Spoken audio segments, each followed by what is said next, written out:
छत्तीसगढ़ कांग्रेस में इन दिनों सब कुछ ठीक नहीं चल रहा। पार्टी के बड़े नेताओं में मतभेद अब खुलकर सामने आ रहे हैं। पार्टी की बैठकों में बड़े नेता आपस में उलझ रहे हैं। पूर्व सीएम भूपेश बघेल और नेता प्रतिपक्ष चरणदास महंत की तनातनी सबके सामने आ गई है। वैसे तो प्रदेश अध्यक्ष दीपक बैज पद पर बने हुए हैं, मगर उनको हटाकर प्रदेश कांग्रेस के नेता अपनी पसंद का अध्यक्ष बनाना चाहते हैं। क्या कुछ चल रहा है छत्तीसगढ़ कांग्रेस में, देखिए हमारी इस खास रिपोर्ट में। हमारी ऐसी आदिवासी लीडरशिप बने कि जहां भी कांग्रेस पार्टी में हम देखें। मैं आपकी कांग्रेस पार्टी में मदद करना चाहता हूं। उसके लिए आपको संगठित होना पड़ेगा और जो सचमुच में आदिवासियों की बात कर रहे हैं, जो थोड़े डायनामिक हैं और आदिवासियों को लड़ रहे हैं, उनको आगे करना। राहुल गांधी ने पार्टी में एससी और एसटी वर्ग के नेताओं को आगे बढ़ाने की बात साफ साफ कही। इस पर कांग्रेस संगठन काम भी कर रहा है, लेकिन छत्तीसगढ़ कांग्रेस पार्टी में नेतृत्व की लड़ाई खूब देखने को मिल रही है। कांग्रेस के नेता अपने अपने गुटों के नेताओं को पार्टी की कमान सौंपना चाहते हैं। कांग्रेस के प्रदेश प्रभारी सचिन पायलट पिछले दिनों छत्तीसगढ़ दौरे पर आए थे। इस दौरान पॉलिटिकल अफेयर कमेटी की बैठक में पूर्व मुख्यमंत्री बघेल ने नेता प्रतिपक्ष डॉक्टर चरणदास महंत के ऊपर निशाना साधा था। पूछा था कि वो मुख्यमंत्री के खिलाफ बोलने से क्यों कतराते हैं, सरकार के खिलाफ वो मुखर क्यों नहीं होते, पार्टी में अनुशासनहीनता है, इस पर कोई कार्रवाई क्यों नहीं करते, सरकार की नाकामियों पर मुखर क्यों नहीं होते। इसके बाद पायलट ने ऐसी किसी भी चर्चा से इनकार किया, लेकिन टीएस बाबा ने हामी भरकर इस खबर पर मुहर लगाने का काम किया। साथ ही अंदर खाने की इस खबर ने बाहर छत्तीसगढ़ कांग्रेस की गुटबाजी को उजागर कर दिया। दरअसल ऐसा माना जाता है कि छत्तीसगढ़ कांग्रेस 4 गुटों में बटी है। पहला गुट है चरणदास महंत का, जो सोनिया गांधी के करीबी माने जाते हैं। दूसरा गुट है भूपेश बघेल का, जो राष्ट्रीय जिम्मेदारी मिलने के बाद थोड़ा अलग थलग महसूस कर रहे हैं। तीसरा गुट है टीएस सिंहदेव का, जो 5 साल सीएम बनने की आस में गुजार चुके हैं। वहीं चौथा गुट है दीपक बैज का, जिन पर दिशाहीन नेतृत्व के आरोप लगते रहते हैं। इसी का नतीजा है कि अब भूपेश बघेल पूर्व मंत्री अमरजीत भगत और पूर्व मंत्री शिव कुमार डहरिया की लॉबिंग कर रहे हैं। तो वहीं दूसरी ओर नेता प्रतिपक्ष चरणदास महंत ने 2028 का चुनाव पूर्व मुख्यमंत्री टीएस सिंहदेव के नेतृत्व में लड़ने की बात कही है। वहीं रही बात मौजूदा पीसीसी चीफ दीपक बैज की, तो लगातार विधानसभा, लोकसभा और नगर निगम चुनाव में हैट्रिक हार के बाद भी उनका नाम मजबूत माना जाता है। पीएसी की बैठक हो गई हमारी, हम एक बहुत बड़ी सभा करने जा रहे हैं 7 जुलाई को। तो हम कहाँ से संकट में, हमारे अध्यक्ष कहाँ संकट में है, कांग्रेस पार्टी कहाँ संकट में तो भारतीय जनता पार्टी है।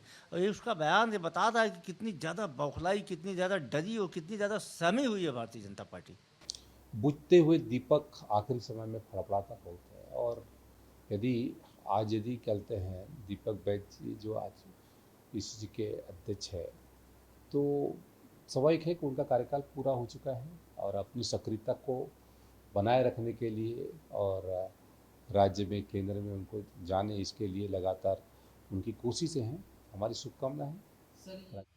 हालांकि आने वाली 7 जुलाई को कांग्रेस के राष्ट्रीय अध्यक्ष मल्लिकार्जुन खड़गे छत्तीसगढ़ दौरे पर आने वाले हैं। माना जा रहा है कि इसी 7 जुलाई को प्रदेश अध्यक्ष का चुनाव किसकी कमान में लड़ा जाएगा, ये भी तय हो जाएगा। उनके दौरे के बाद ये माना जा रहा है कि नेतृत्व साफ हो जाएगा, क्योंकि 2028 की चुनाव की तैयारी कांग्रेस पार्टी अभी से जुट जाएगी। अब देखने वाली बात होगी क्या एकजुटता के साथ कांग्रेस पार्टी 2028 का चुनाव लड़ती है या फिर लड़ाई इसी तरीके से जारी रहेगी। कैमरा पर्सन मुकेश सावड़े के साथ कोमन साहू, विस्तार न्यूज, रायपुर।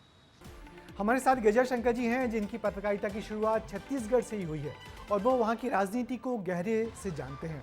उनसे ही जानते हैं कि क्या कुछ चल रहा है छत्तीसगढ़ की कांग्रेस में। सर, हाल की बैठकों में जिस तरीके से भूपेश बघेल और चरणदास महंत के बीच जो आपस में छींटा कसी हुई है, उसकी क्या वजह देखते हैं आप? देखिए, जो छत्तीसगढ़ में चल रहा है वो उसको आइसोलेशन में नहीं देख सकते। वैसा ही कुछ चल रहा है मध्य प्रदेश में भी और वैसा ही कुछ चल रहा है कांग्रेस के अंदर नेशनल लीडरशिप में भी। शशि थरूर का प्रकरण आप देख ही रहे होंगे। दिक्कत क्या है कांग्रेस के अंदर कि 2 तरह की समस्या लीडरशिप को लेकर है। एक प्रॉक्सी लीडरशिप और एक फर्स्ट अमॉन्ग इक्वल की समस्या। एक पहली बात करें कि जो मध्य प्रदेश में लगातार और छत्तीसगढ़ में लगातार जो कांग्रेस चुनाव हारती रही, तो वहाँ पर पहली समस्या ये आई कि फर्स्ट अमॉन्ग इक्वल वो कौन होगा, कांग्रेस कभी तय नहीं कर पाई।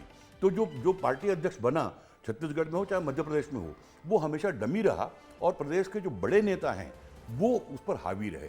तो जब इस समस्या से कांग्रेस उभरी और मध्य प्रदेश में कमलनाथ को और छत्तीसगढ़ में भूपेश बघेल को फर्स्ट अमॉन्ग इक्वल का दर्जा मिला और वो इंडिपेंडेंट फैसला करने लगे, तो उसका परिणाम हमने चुनाव परिणाम में देखा।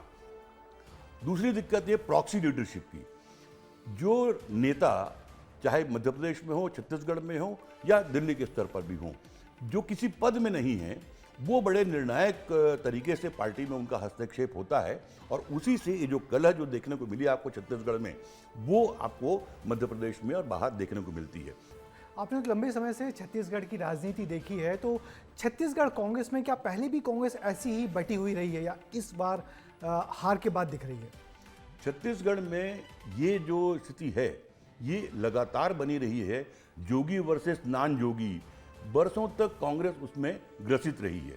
जब भूपेश बघेल को कमान सौंपी गई और उनको पूरा अधिकार दिया गया कि आप जो चाहे पार्टी में फैसला ले लें, और उन्होंने एक निर्णायक फैसला लिया अजीत जोगी को पार्टी से बाहर करने का, तो जब तक के जो पार्टी अध्यक्ष है उसको इस तरह का अधिकार नहीं होगा, तब तक वो ये जो आपसी विवाद है या छीटाकसी है या एक खींचतान है, ये चलती रहेगी और अध्यक्ष हमेशा डमी बन के पार्टी को आगे बढ़ाएगा और उसमें कई पार्टी जो है अपनी भूमिका निभाने में हमेशा चूक जाती है। एक आखिरी सवाल बहुत संक्षेप में आपसे जानना चाहूँगा कि अभी क्या लग रहा है छत्तीसगढ़ कांग्रेस के सामने फिलहाल सबसे बड़ी चुनौती क्या है जिससे कि पार्टी वहाँ दोबारा खड़ी हो सके?